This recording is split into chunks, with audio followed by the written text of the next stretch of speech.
Welcome boys and girls, Christine here with a discussion about the High Elves in the Tides of Torment DLC, and specifically to talk about the High Elf Rework, because Creative Assembly has shared a bunch of information publicly. So they've shared information on Iceland, they've shared information on the High Elves, they've done blogs, they've done a video, they've done a live stream on Iceland. And suffice to say, there are many things that I've seen in both live stream, video, and of course the blog that just indicate to me Creative Assembly is not fixing some of the core issues that exist in High Elven campaigns at the moment. High Elves are a strong race, but they have a terrible campaign pacing that should have been the #1 priority for them to improve in Tides of Torment. So if we look at the video they did for Iceland, we can see the Tower of the Sun. I don't think there is any video or even in the live stream where they show their regular High Elven buildings, but they do show how Iceland's buildings work. Ignore the economic aspect for a second, focus on the unit recruitment situation. What can you recruit early on in a campaign? Well, exactly the same that you can recruit early on in a campaign right now. So you've got the Sea Company as opposed to Spearmen, but you do have Ladder and Sea Guard as a tier 1 infantry from a port. You have archers with light armor, all that stuff. And then, crucially, later on, you get Skycutters as tier 3 and then tier 4 units. You get Dragon Princes. Not the entire roster is available from these colonies, but what to me is very, very clear. White Lions are still a tier 3 unit, for instance. Sisters, still a tier 4 unit, and so on and so forth. This is a crucial issue for High Elves because their campaigns suffer from the fact at the moment that all you can recruit early on in a campaign until you get to tier 3, all you can recruit are Spearmen, Archers, and now Sea Companies. Yeah, I mean, yes, you do have artillery and light cav, but it's only at tier 3 you start getting access to a variety of units that other races do have access to earlier on. This is one of the things that separates the dwarves and the High Elves. This is one of the things that separates the Empire and the High Elves. Having a wider availability of units to recruit early on in a campaign is so very relevant. Of course, this is from a colony, and as CA stated very clearly, colonies are designed to be the economic engines for Iceland. That's a specific discussion on Iceland, but let's take a look at the actual recruitment centers that Iceland has, the dragon ships. And that's where we will get to talk about not just unit variety, but also hero variety and availability. Looking at Iceland's dragon ship, we can see the situation is not much better. Yes, the entire unit roster is available here, but one of the things they do mention in this video and in the live stream is in order to unlock certain buildings, you need to go through his domination. Basically, you need to research technology in order to unlock buildings. That is not a system that has ever worked well in the history of Total War. It didn't work well in Shogun 2. It didn't work well in Three Kingdoms. Why are you bringing it here in Warhammer 3 when there's so many races that don't have it? Want me to give a difference? Dark Elves, they rely on Black Arcs to recruit units and mobility, but they also have regular settlements, land settlements that increase hero capacity, power their economy, and allow them access to the entire unit roster. It's limited because of recruitment slots, since you don't have global recruitment and only so much local recruitment, so Black Arcs rule the day, but you still have that from regular settlements. When you look at Iceland, his regular settlements are limited in recruitment, he relies on dragon ship recruitment, and dragon ships for hero capacity, and he only has so many of them, so that means he only has so many heroes. And when we're looking at what's available, we got Ship Company, Tier 1, Spearmen, Archers, all that, Tier 1 as well, through that military building, whatever it is. Miss Mage Tier 2, Noble Tier 2. So Miss Mage is the new addition at Tier 2 for Iceland, but only through dragon ships apparently. Then you have Oceanids at Tier 2. That is their only early game additions. Then you get Mage Tier 3, And still White Lions, again, tier 3s. Phoenix, tier 3. This is not great. So Skycutters and Skycutters with Bolt Throwers, tier 4. Sea Elementals, tier 4. Dragons, tier 4. Merworm Star Dragons, tier 5. But very importantly, Lore Masters of Hoeth and Handmaidens are both tier 4, which is exactly how they work right now for every High Elven campaign. And that means, inherently, because of the limitation on even recruiting heroes to begin with in a campaign, and then the limitations on hero capacity, that you are going to be running with limited heroes in an Aisling campaign. Furthermore, it just indicates that they don't understand the crucial issue that High Elves have at the moment with regards to heroes and unit variety. For that, I need to jump into Warhammer 3 to just showcase what the current problem is, and to also talk about the things that they've improved compared to the live version. Now, looking at the situation in the live version of the game, the only difference that you can see here compared to what they've shown for Aisling, at least, is that Eagle Claw Bolt Throwers have been reduced from tier 3 to tier 2. So that means you'll actually use them.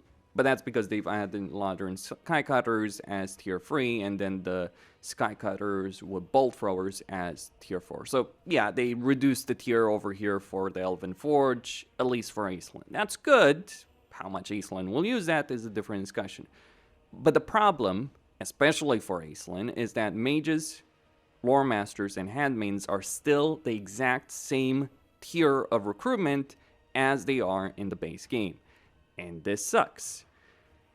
And even if it is a better situation for Tyrion, Teclis, Alariel, etc. that have regular campaigns, you don't want the existing stuff to just end up being better than the DLC stuff. Because the DLC stuff is what's actually important. You need to sell it. And we don't want a repeat of the Omens of Destruction situation where basically Skulltaker's campaign was not worth playing for shit compared to Arbol. Like, Arbol ended up being the best campaign of that DLC, and he was available to everyone. I don't know what Creative Assembly is thinking. I certainly don't believe their campaign designers have a damn clue what they're doing when they handle this. Because having unit variety and hero variety early on is so very critical to an enjoyment campaign. And then we can talk about like late game, mid game. And by the way, with mid game and late game, we just don't have anything interesting in that. Like, you look at the live stream they did, they just walked all over the Dark Elves. Limiting player choices does not make the game harder. It just means you've got a shittier roster to play with for 20-30 turns, and we get a huge expansion of power. And the big problem for High Elves is when you look at that expansion of power is monumental. Because you see, we got archers and spearmen. Those are armies that can take down pretty much everyone. Certainly, some foes are stronger than it, but just bring another army of archers and spearmen. You'll win. Or 3 of them. You can afford that because you're fucking High Elves. Your economy gets stronger over time. And this is where the kicker is. Because you see, we only have 1 hero available right now at tier 2. With Mist Mage, we might get 2 of them. That's fantastic, CA. 2 heroes. 2 hero types until we're at tier 4. Or, okay, let's say there's more but limited capacity. Here's where you get in the problem. It means you have limited heroes, but you have the economy and power to maintain vast armies.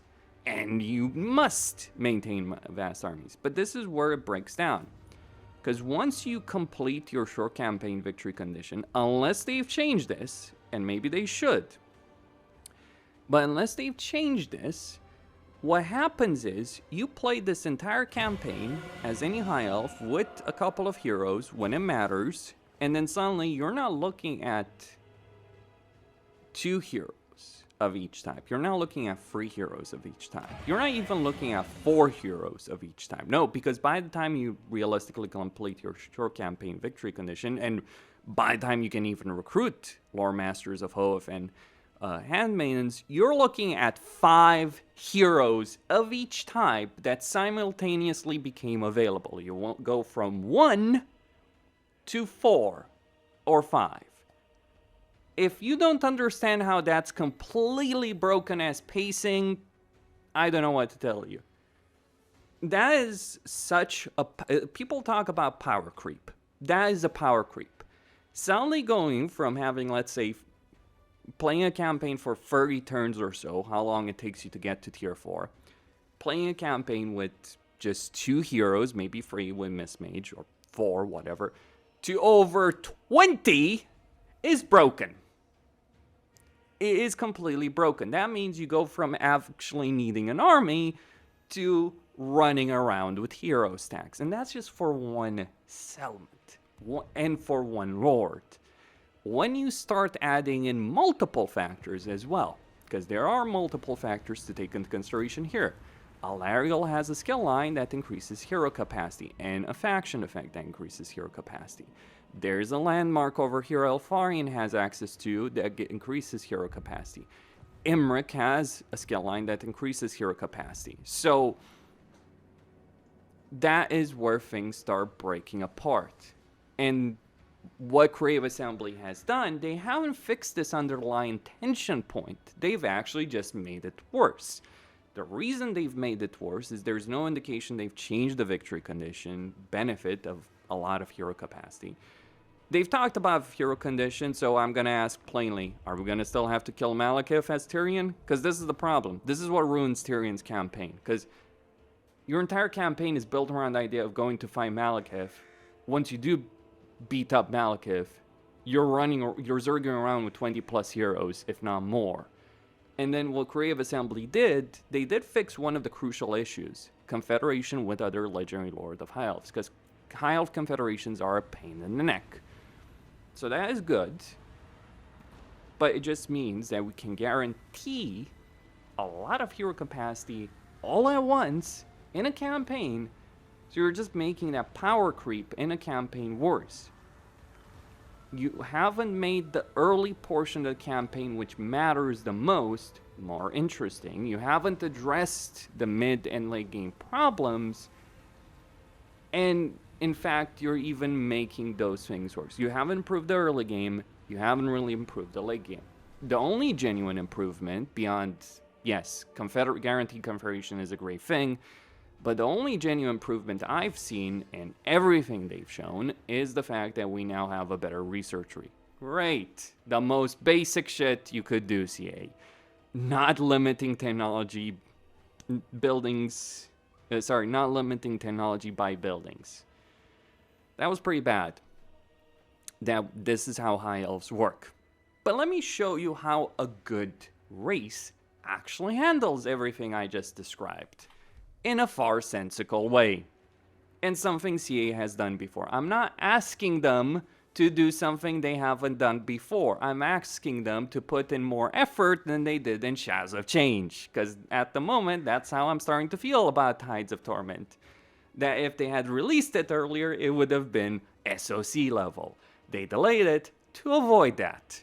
The Dwarves, the best race in Total War Warhammer 3 at the moment. Not because of how strong they are, but because of how they're designed. This is the part where Creative Assembly got it right. Well, minus the deep system, it's pure fluff at the moment. But here's where they got it right. Every hero, with the exception of Dragon Slayers, are available at Tier 2 for recruitment. And you have a wide variety of units available at Tier 2. You get melee infantry, ranged infantry, flamethrowers, gun units, artillery pieces, rangers, all at Tier 2. At Tier 3, you get more infantry types. All very well and good. What this means is there's many different playstyles available for the dwarves inherently. And what may surprise you about this is not about the Thrones of Decay DLC. It's just how dwarves work. Every unit that you're seeing here is actually pre-Thrones of Decay. Every single thing. All the Thrones of Decay stuff is a higher tier. It's things like Goblin Heroes, it's Slayer Pirates. Sure, Malachite gets those later, but this is why TOD did so well. It's exactly the same dynamic for the Empire. On top of that, hero capacity increases at tier 3.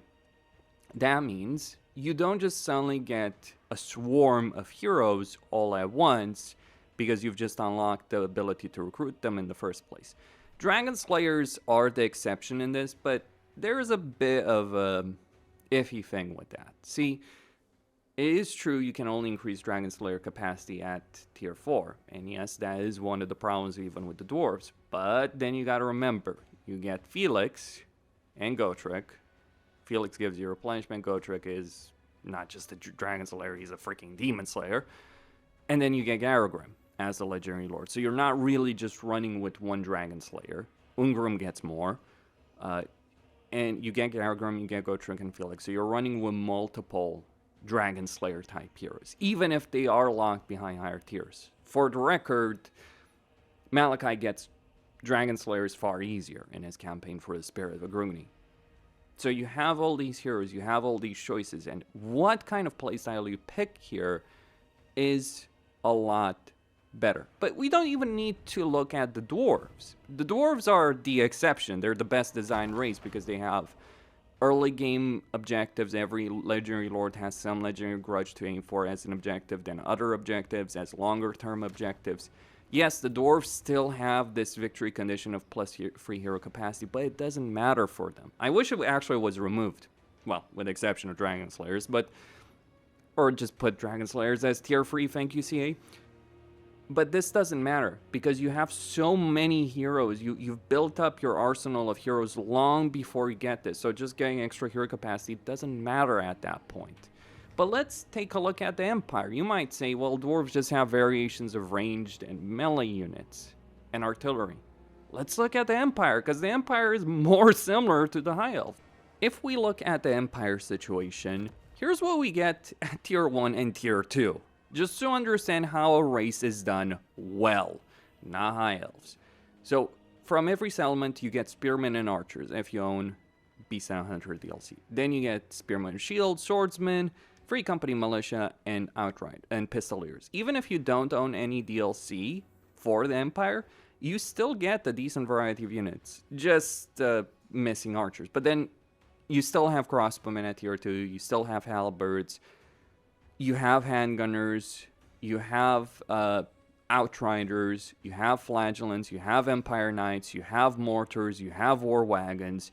You have so many different decisions in terms of heroes, and not heroes that are limited by some shitty influence system. That's another thing for High Elves. High Elven heroes have their traits tied to that influence system. Is that going to change, CA? How is it going to change? We want details if it's going to change it at all. But here's the point about the Empire.